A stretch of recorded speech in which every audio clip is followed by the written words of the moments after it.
So good morning mga lods. So for today's video ay magluluto nga po pala si Papa ng gulay po para po ulamin po namin.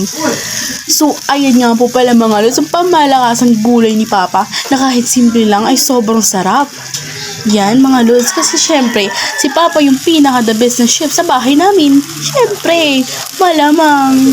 So ayan nga, nilagay na nga po ni Papa yung sardinas mga lods para syempre masarap ang ating gulay. Ayun naman mga lods. At syempre habang nagluluto si Papa, yung kapatid ko naman ay hindi ko maintindihan ba't naghiga-higa dyan, Diyos ko. Pero buti na lang hindi siya naging makulit. So ayun na nga po mga lods, ay nilagay na nga po ni Papa ang talong. Malapit na yan maluto. Syempre pagkatapos ihalo, syempre haluin. Malamang ang pangmalakasang gulay. Huy, grabe nga yun. So ayun nga mga lods, sinalo na nga ni Papa mga lods para syempre talagang para yung mga yun. Pero syempre habang nagluluto naman si Papa, syempre kami hindi din kami magpapakabog dyan mga lods.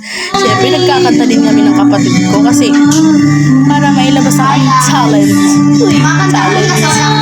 So ayun nga mga lods. Hindi ko alam kung kagandahan ba talaga yung boss ko dyan mga lods. Pero makakanta na lang ako. Ayun na lang. So ayun mga lods.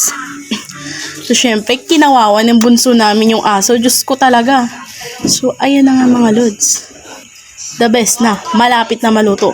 Nilagay na nga yung pansit. Pansit na talaga. Pansit tsaka ayan. Yung mga dahon ng mga gulay. Like pichay.